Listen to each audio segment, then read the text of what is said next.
안녕하세요. 이라디오입니다. 네, 반갑습니다. 오늘 제가 여러분에게 가져온 책은 완전소화라는 책이에요. 이 책은 건강에 관련된 책이고요. 이 류은경 그 저자님께서는 연시습관연구소 그 대표로 있고요. 오전 과일식과 현미, 생과일 채식 위주의 식단을 먹으면서 몸이 가벼워지고 속이 편안해지는 놀라운 효과를 스스로 경험을 하고 지금은 그래서 그런 강연이나 21일 식습관 코칭을 이렇게 펼치고 계시다고 해요. 그래서 이 책을 제가 작년 가을에 읽었었는데 그때 읽고 괜찮다는 생각이 들었었어요. 근데 이제 그거를 이렇게 딱 그 실천하기는 쉽지가 않았는데 제가 한 달 정도 됐나? 한 달 정도 된 것 같아요. 오전에만 과일식을 좀 하고 있어요. 오전에 과일식을 하고 있고, 제가 무슨 채식주의 이런 건 아니고요. 오전에 과일 하는 거, 과일식 하는 걸 제가 좀 하고 있는데, 괜찮은 것 같아요. 뭐, 한 달 정도, 한 달 반 정도 해보고, 뭐, 이렇다 저렇다 말씀 못 드리겠는데, 속이 편안하다는 생각이 좀 들고요. 그리고 어쨌든 여기 이 책에 나와 있는 정보들을 여러분들에게 좀 전하면 여러분들에게도 도움이 좀 될 수 있을 것 같다는 생각이 들어서 이렇게 영상으로 만들게 되었습니다. 여러분들도 아실 텐데 그 의료계하고 제약업계 연결고리가 상당히 이렇게 견고하다고 하잖아요. 근데 그 1800년대 후반만 해도 그 미국의 의과대학에 그 자연요법이나 동종요법 이런 생약학 등의 의과대학이 있었대요. 근데 그때는 그러니까 개개인의 몸과 마음 상태를 이렇게 파악해서 그 사람 그 몸의 내부 환경을 좋게 만들어주는 그런 치료법이었던 거죠. 그래서 지금처럼 약만 처방하는 게 아니라 되게 다양한 관점에서의 치료가 있었다는 거예요. 그 1800년대 후반만 해도. 근데 이제 제약업계가 그때만 해도 되게 미비한 상태였던 거죠. 근데 이 제약업계에서는 어떤 통일된 방식의 시스템이 필요했던 거죠. 그 많은 병원에 약을 딱 조달할 수 있는 어떤 통일된 방식의 시스템이 있어야 이 제약업계가 성장을 할 수 있잖아요. 그래서 그 록펠러 재단에서 어떻게 했냐면 그 미국 교육자 플렉스너에게 보고서 작성을 요청했어요. 보고서 작성을 요청해서 그 보고서의 주된 내용이 뭐였냐면 그 미국 내에 퍼져 있는 그 다양한 자연요법의 비과학성에 대한 게 주된 내용이었었어요. 그러니까 미국 내 퍼져 있는 다양한 자연요법이 비과학적이다. 근데 우리 사람들이 보통 과학적이지 않으면 솔직히 그게 증명해낼 수가 없고 이렇기 때문에 잘 믿지를 않잖아요. 그렇죠? 과학적으로 뭔가 증명됐다 이러면 그제서야 우리가 좀 믿을 수 있다는 생각이 들고, 그렇죠? 그렇지 않은 거는 좀 신뢰하기가 약간 어려운 게 사실이잖아요. 그래서 이때 그 내부 환경서를 지지하는 대부분의 의과대학이 돌파리 취급을 받으면서 이제 사라지게 됐고, 그 이후에 제약업은 거대한 사업 아이템으로 성장을 했고, 그래서 의과대학의 연구비를 지원하는 아주 큰 손이 됐다는 거죠. 그러니까 의과대학에서 대학에서는 뭔가 연구비가 지원이 돼야 그 의사들이 뭔가 계속 연구를 해내고 개발을 해낼 수 있는 거잖아요. 근데 그 큰 손이 바로 제약업계인 거예요. 그러면은 이 병원과 제약업계의 그 연결고리가 상당히 견고하게 되어 있겠죠. 네. 그리고 아인슈타인도 그 이런 얘기를 했대요. 채식주의자가 되면 건강도 좋아지고 지구에 있는 생명체도 보호할 수 있다. 그래서 100% 채식은 아닐지라도 생채식 비율을 늘리고 육식을 줄이는 것이 나와 우리 가족의 지구를 살리는 일이다. 이렇게 나와 있습니다. 그리고 내가 선택한 음식이 그 내 몸의 세포와 피를 만든다는 거죠. 내가 먹은 음식이 뭐냐에 따라서. 그래서 가공식품들 뭐 많잖아요. 햄, 소세지 뭐 여러 가지 맛있는 것들이 가공식품에 많이 있잖아요. 이런 거는 진짜 음식이 아니고 가짜 음식이라는 거죠. 그래서 진짜 음식은 이 자연에서 몇 년에 걸쳐서 오랜 시간 동안 그 만들어지는 게 진짜 음식이라는 거죠. 예를 들어서 우리가 사과 하나를 먹으려도 그게 그쵸, 땅을 이렇게 일구고 그리고 씨를 뿌리고 그 사과나무가 자라서 열리기까지 몇 년이 걸리잖아요. 그래서 이런 오랜 시간에 걸쳐서 자연에서 만들어진 게 진짜 음식이라는 거예요. 그리고 이런 얘기가 있어요.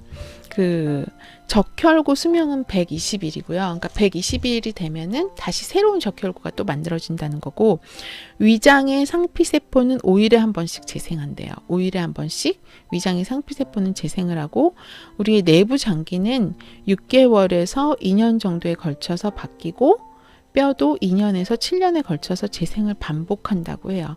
그러니까 우리는 매일 새롭게 다시 태어나는 셈인 거예요. 우리 몸이 세포가 새롭게 다시 또 태어난다는 거죠. 기관들이 이렇게 나눠져 있을 뿐이죠. 그래서 이때 다시 건강하게 태어나기 위해서는 우리가 운동도 중요하지만 잘 먹는 게 굉장히 중요하다는 거예요. 그러니까 세포가 새로 만들어질 때 우리가 영양분을 잘 섭취하고 몸에 해독이 잘 되면은 건강한 세포로 다시 몸이 리셋될 수 있다는 거죠. 그리고 여기서 나오는 게 그 몸에 세 가지 리듬이 나와요. 그래서 배출 주기, 섭취 주기, 동화 주기. 그래서 이 배출 주기는 오전 4시부터 낮 12시까지예요. 이때 그러니까 오전 4시부터 낮 12시까지는 몸이 배출 주기래요. 그러니까 뭐가 이렇게 몸에서 이렇게 나가는 시간이라는 거죠.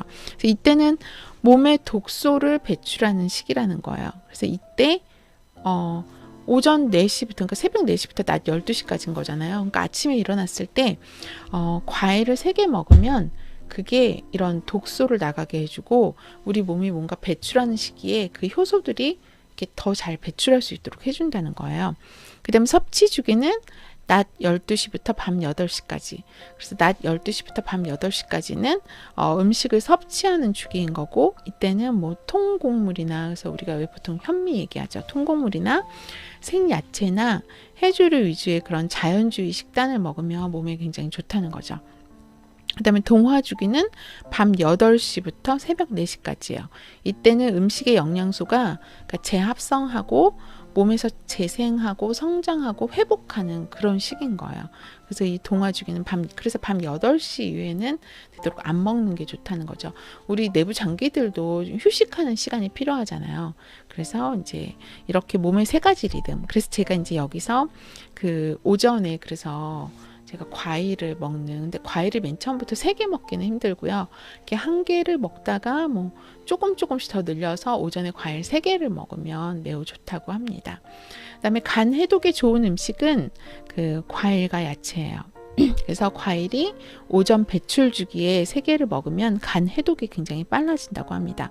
그다음 점심과 저녁 식사는 하기 그 30분 전에 또 과일을 하나씩 먹으면 우리의 입맛도 좀 교정이 되고 음식도 소화가 더 잘 되고, 그러니까 점심과 저녁 식사 전 30분 전에 먹으면 이게 굉장히 좋다는 거예요. 과일 1개씩 먹으면. 그리고 우리가 보통은 저희도 식후에 과일을 먹었었거든요. 왜 디저트로 해가지고 식후에 과일 먹으면 뭔가 이렇게 또 좀 정리되는 느낌이 들고 하는데, 이 책에서는 식후 과일은 독이라고 되어 있어요. 그래서 식후에 과일을 먹으면 식사로 먹은 음식하고 이게 섞여가지고 소화가 더 안 된다고 합니다. 소화 불량이 되기 쉽다고 그렇게 나와 있고요. 그리고 철학자들은 이미 알고 있었던 무병장수 식품이다. 그래서 소크라테스나 히포크라테스, 플라톤, 아리스토텔레스 등 유명한 철학자들은 과일을 주식으로 삼았대요. 그래서 이들은 모두 80세 넘게까지 장수를 했다는 거죠. 그 시대 때 사실 그 옛날 시대에 80세 넘게 장수하는 게 되게 쉽지는 않은데, 이 지금 말씀드린 이런 철학자분들은 이런 과일을 주식으로 삼았다고 합니다. 네. 그래서 우리가 그것도 뭐 정보로 알고 있으면 괜찮을 것 같고요. 그다음에 치킨에 대해서 나와 있어요. 우리가 치킨 너무 좋아하잖아요. 근데 이 치킨이 그 항생제와 성장 호르몬, 과산화 지질이 어우러진 독소 뷔페라고 합니다. 그래서 우리 입은 이 치킨을 먹으면 너무 즐겁지만 우리 몸에서는 굉장히 안 좋다는 거예요. 그리고 이런 음식이 또 탕수육, 프렌치 프라이, 돈가스 등 이런 것도 굉장히 몸에 안 좋다. 그래서 이런 음식 섭취를 좀 줄이는 게 좋겠지만 그게 쉽지 않잖아요. 그리고 우리나라 사람들은 지금 치킨을 너무너무 좋아하죠. 근데 그걸 먹더라도 그러니까 조금씩 줄여 나가고, 그 다음에 먹더라도 그러면 해독을 잘 하면 훨씬 좋다는 거죠. 해독이 그 다음날 과일식으로 과일 3개를 먹으면 그게 해독에 굉장히 좋다고 합니다. 그래서 이 책에서 제시하는 그 핵심 솔루션은요, 오전 공복에 그 과일식을 하고, 그러니까 과일을 3개 먹으면 이게 체내 독소를 배출하는데 굉장히 좋고 신진대사를 되게 이렇게 회복시켜 준다고 합니다. 그다음에 식전 과일 섭취, 점심하고 저녁에 식전에 30분 전에 과일을 하나씩 먹으면 그게 굉장히 소화나 이런 거에 굉장히 좋다 그러고요. 현미 생채식 위주의 한식단, 그래서 이거는 이제 뭐 이 현미 생채식은 대장 기능을 되게 활발하게 해준다고 합니다. 그래서 혹시 이런 여기서는 그래서 동물성 단백질 섭취를 하지 말고, 우리 몸은 이 장이 장의 길이가 9m래요. 인간은. 그래서 채식이 훨씬 더 유리하다는 거죠. 이 동물성 단백질보다는 이 채식을 하고 그다음에 식물성 단백질을 먹는 게 좋다고 하고요. 혹시 영양 부족에 시달리지는 않을까 걱정하는 사람도 있겠지만, 단언컨대 따로 고기나 영양제를 먹지 않아도 우리 몸은 과일과 채소만으로도 충분한 에너지를 만들어낼 수 있다. 그게 바로 자연의 섭리이기 때문이다. 그래서 우리 인간도 자연이라는 거죠. 그래서 자연의 섭리대로 이렇게 고기나 이런 거 말고 과일과 채소 이것만으로도 충분히 건강할 수 있다는 이야기를 하고 있고요. 자연은 완벽하고 우리 몸에 맞는 음식은 자연으로부터 온다는 사실을 기억하자. 그래서 이 책에서는 그러니까 이런 가공식품이나 동물성 단백질 이런 게 우리한테 좋은 게 아니고 그냥 자연으로부터 온 정말 자연 식품들을 먹어서 우리 몸을 건강하게 하고, 그리고 약에 의존하지 말고요. 우리 내부를 이렇게 건강하게 자연 음식을 섭취해서 내부를 건강하게 하는 게 더 중요하다는 내용을 그 핵심 포인트로 잡아가시면 좋을 것 같아요. 그래서 오늘은 제가 이렇게 건강에 관련된 완전 소화라는 책으로 여러분들을 같이 만났고요. 그래서 여러분들이 해독 잘 하실 수 있고 그 다음에 영양 섭취 잘하면 건강하실 수 있을 겁니다. 여러분들의 건강을 저도 기원하도록 하겠습니다. 오늘 영상 여기까지 할게요. 구독 버튼 눌러주세요. 감사합니다.